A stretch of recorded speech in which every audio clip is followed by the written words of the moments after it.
สบายดีสวัสดีค่ะยินดีต้อนรับพ่อแม่พี่น้องเมื่อสุขคนเขาจะช่องแก้วตาสาวเล่าไต่เด้อ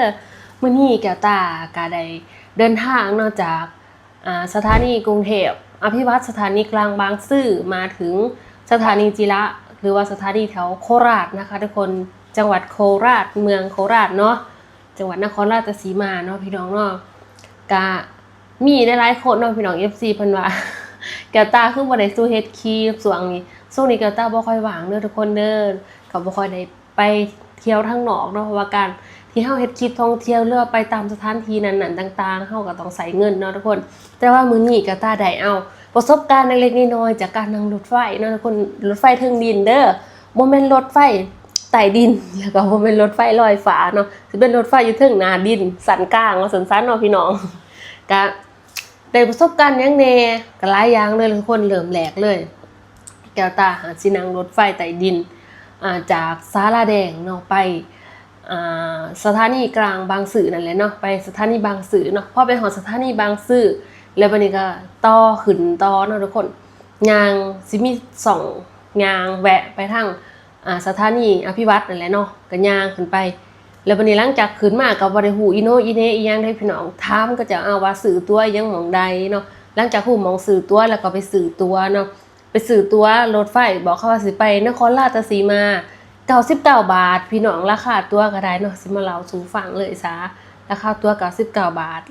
แล้วก็ไปโซน B ไปถาแถวโซนหม่องรถสิไปซ้ายไต่เนาะก็คือถ้าว่ารถสิมาทางอุบลสิมาทางอุดร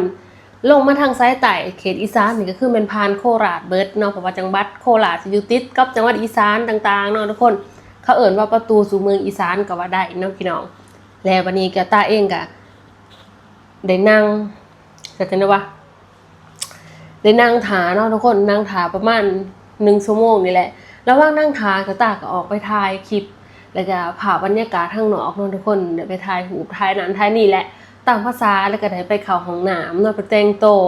หวีผมแต่งหน้าแต่งตาถารถออกและบรรยากาศที่แกตาได้รับและได้เห็นและได้สัมผัสอยู่ในสถานีนั้นเนาะทุกคน1ก็คือความสะอาด2ก็คือความดูแลความปลอดภัยแล้วก็ตามจุดต่างๆสิมีป้ายติดบอกอำนวยความสะดวกให้กับคนใช้บริการผู้โดยสารทุกท่านเนาะทุกคนก็คือเป็นเรื่องที่ดีเลยก็ว่าได้เนาะพี่น้องก็คือยังเซ็นแก้วตาบ่ฮู้เรื่องหยังเลยก็ได้เบิ่งนำป้ายก็มีป้ายซอยอีกเทื่อนึงเนาะถ้าว่าเฮาบ่เห็นป้ายบ่เห็นหยังเลยถ้าเห็นเจ้าหน้าที่เฮาก็ถามเจ้าหน้าที่ก็ดีอีกแบบนึงเนาะพี่น้องแล้ววันนี้การขึ้นรถขึ้นแบบใดบ่คือแต่ก่อนพี่น้องต้องบอกก่อนเด้อว่าบ่คือแต่ก่อนตามที่เฮาเคยเห็นสถานีรถไฟหัวลำโพงเนาะก็คือแต่ก่อนอยู่สถานีรถไฟหัวลำโพงซื้อตั๋วแล้วก็ย่างไปท่าขึ้นรถเลยบ่ได้ต่อคิวสแกน QR code แต่ว่าอยู่นี่เพิ่นสแกน QR code อยากคล้ายๆคือเฮาลง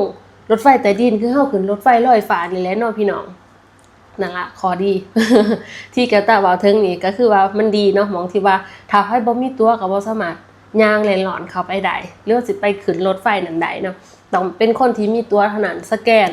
เพิ่นสิมีเจ้าหน้าที่เพิ่นคอยยืนเนาะเฝ้าฮอดเวลานี่คือเป๊ะแฮงเนาะเวลาขึ้นรถก็คือเท่าใดทุ่ม5 นาทีให้ขึ้นไปกะเกียมประมาณ1 ทุ่ม5 นาทีเนาะเฮาก็ไปฮอดทุ่ม5 นาทีปุ๊บเพิ่นก็เปิดเซ็นออกปั๊บให้คนเฮาย่างเลียนแถวเข้าไปแก้วก็ฝ่าวแห้งแล้วพี่น้องจนยางตำคนไปเลยก็แต่ก็โดนเพิ่นก็หัวควันก็จะก็หัวควันข่อยคือกันเนาะเพราะว่าข่อยก็ฝ่าว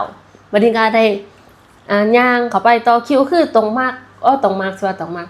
ต้องขอบใจเจ้าหน้าที่เพิ่นที่คอยสี่บอกเนาะแล้วก็มีเรื่องประทับใจยังมาเล่าสู่ฟังก็คือคนไทยเนาะว่าสิอยู่ไสว่าสิเฮ็ดหยังเพิ่นสิต่อคิวนะทุกคนต่อคิวเป็นระเบียบโดยที่บ่ต้องบอกโดยที่บ่ต้องบอกจนเมื่อยเนาะทุกคนเนาะก็คือเขาหูเลยเฮ็ดเส้นสีเหลืองไว้ให้นี่แม่นให้ต่อคิวมองได้หอดไซเขาจะไปยืนท่ามองนั้นเองตามระบบตามระเบียบของเขามองนี้ก็คือสุดยอดพี่น้องเนาะก็ได้เก็บภาพบรรยากาศมองนี้มาฝากอีกคักแห้งพี่น้องก็คือมวนไปแล้วมันพอเหลืองดีๆมันก็ประทับใจหลังจากนั้นก็ย่างขึ้นมาเนาะพี่น้องย่างขึ้นมามันสิมีบันไดเลื่อนย่างขึ้นเนาะพอได้ย่างขึ้นสุดบันไดเลื่อนก็เลี้ยวไปทางซ้ายมือเนาะที่มีเจ้าหน้าที่ยืนคอยบอกอีกเทื่อนึงวันเฮาจะขึ้นรถไฟเนาะแก้วตาก็ได้ย่างไปถามเขาว่า หมองตู่สิไปเนี่ยคือตู่ที่3สันที่3จึงเป็นบังเอิญพี่น้องมากเลข3แห่งแล้ววันนี้ก็ได้ถามเพิ่นบอกว่าให้เบิ่งตามป้ายสีเหลือง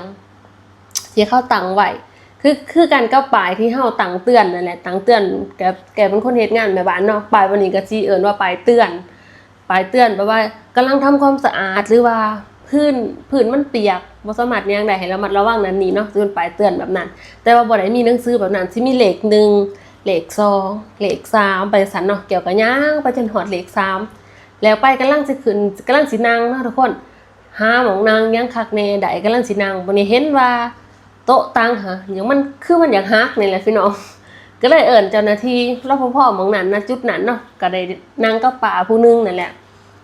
เพิ่นเอิ้นพากันเอิ้นบอกเจ้าหน้าที่เพิ่นก็เลยให้อันคนขับหรือว่าโซเฟอร์หรือว่าไผก็แล้วแต่เจ้าหน้าที่หม่องนั้นอีกเทื่อนึงให้น้องทุกคนมาเบิ่งให้เพราะเบิ่งให้แล้วบอกว่ามันบ่ได้ฮักเด้อตังรุดว่าซั่นโอ้ยกะตากะตกใจเนาะว่าขึ้นรถไฟครั้งแรกสิได้นั่งตังฮักนี่บ่ที่จริงบ่แม่นมันรุดเนาะทุกคนเขาจะบ่ได้มา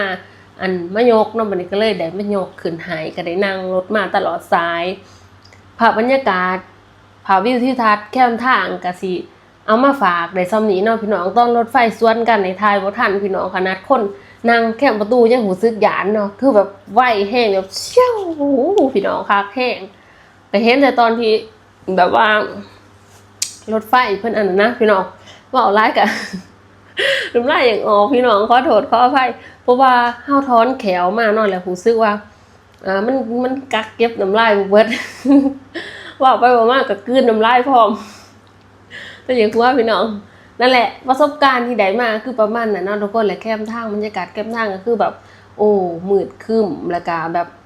โอ้คือเห็นภาพแล้วก็สยองอยู่นะทุกคนสยองขวัญอยู่นะแต่ว่าก็ผ่านมาได้โดยดีเนาะทุกคนแต่การระวางทางนางเนาะก็สิเห็นต่างๆนานาเนาะนั่งรถไฟนี่มีข้อดีข้อเสียเนาะได้แน่สำหรับแก้วตาเนาะข้อดีก็คือมันมีคนขายของตลอด24ชั่วโมงตลอดทางตลอดสายเนาะบ่ต้องย่านหิวแล้วก็บ่ต้องย่านโจรบ่ต้องย่านนั่นนี่เพราะเพิ่นสิมีเจ้าหน้าที่เพิ่นย่างตรวจตลอดสุดสายเนาะเพิ่นย่างไปย่างมาจนสุดอยู่ในตู้หั่นเนาะยาวซั่นได้เพิ่นก็ย่างกลับไปย่างกลับมาอยู่ในหั่นแหละทุกคนเนาะแล้ววันนี้ก็ของกินของอยากก็มีขายตลอดสายเลยก็ขอเสียบ่1นอนบ่หลับเนาะเพราะว่ารถไฟมันสิดังกึกกักกึกกักกึกกักกึกกักเลย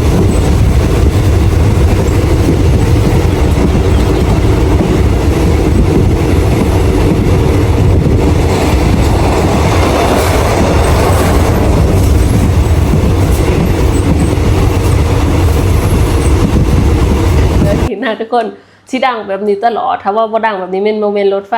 ก็ที่เงียบแต่ในส่วนที่ออกมาจากสถานีใหม่ๆออกมาจนหอดดอนเมืองเลยดอนเมืองวันนึงก็สิลงหอดผืนขี้ดินแต่เนาะทุกคนตอนนั้นก็คือยังลอยฟ้าอยู่เนาะเพราะว่า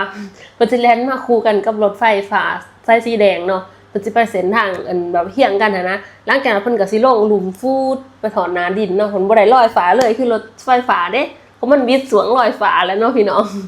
ลงนะดินกระทางกึกกักนอนบ่หลับก่อเสียแล้วก็อีกนึงก็คือใช้เวลาดนเนาะก็คือเวลาที่แก้วขึ้นรถนี่เพิ่นบอกว่าประมาณ 1:25 เนาะ 1:25 คือออกเลยตรงเป๊ะๆเนาะบัดนี้ฮอดน่ะประมาณเที่ยงคืน00เพิ่นว่าแต่ว่าฮอดนี่ประมาณเที่ยงคืน44กินเวลาไปเพราะเพิ่นมาจอดพักอยู่หม้องสถานีสูงเนินนี่นะทุกคนสูงเนินเฮิงเติบเนาะพักอยู่หม้องนั้นเฮิงเติบก็บ่ฮู้ว่าพักเปลี่ยนคนขับหรือว่าแนวใดก็บ่ฮู้เนาะเพิ่งเติบเป็นประมาณ30นาทีเพิ่นก็ว่าได้เนาะมื้อนี้หลังจากนั้นก็ไปต่อเนาะแล้วก็มีอุปสรรคหม้องว่าฝนตกแน่เนาะมื้อนั้นก็ได้มื้อที่แก้วตามาเนาะฝนตกแน่พอมาฮอดสถานีจิราบัดนี้แก้วตาก็ได้ลงรถมาเนาะค่าใช้จ่ายทั้งเบิดรวมทั้งเบิดค่ารถเนาะก็ประมาณ214บาทซื้อกินนั่น70บาทเนาะพี่น้องค่ารถไฟฟ้าจากสถานีสาราแดงมาบางซื้อประมาณ45บาทเนาะแต่ก็มาซื้อรถมาซื้อตัวรถไฟฟ้าลงอีกแล้วพี่น้องมาซื้อตัวรถ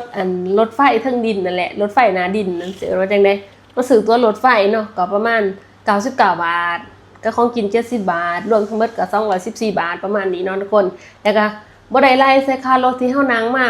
จากสถานีจิรามาพี่ได้ทุกคนเพราะว่ากะตาก็คิดลบออกเนาะเพราะว่าบางคนเพิ่นมาแล้วเพิ่น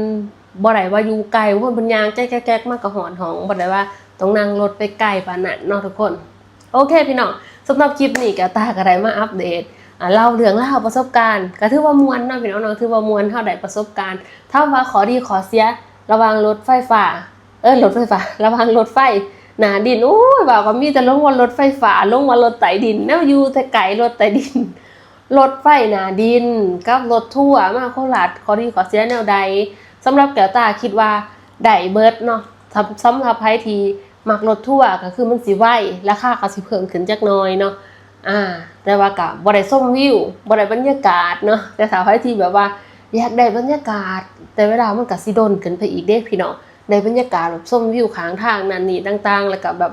เห็นสิ่งแปลกใหม่คนขายของแบบเห็นหลายสถานีเนาะพี่น้องก็นั่งรถไฟหนาดิน สิออกปากโอเคพี่น้องผิดพลาดประการใดขอโทษขออภัยเด้อสำหรับแก้วตาเองกับมักเนาะมักทั้งสองเลยทั้งรถทัวร์ทั้งรถไฟได้เบิดทุกคนสรุปแล้วคลิปนี้ก็คือมาแชร์ประสบการณ์ล้วนๆฝากกดไลค์กดแชร์กดติดตามเด้อสำหรับมื้อนี้สบายดีสวัสดีค่ะ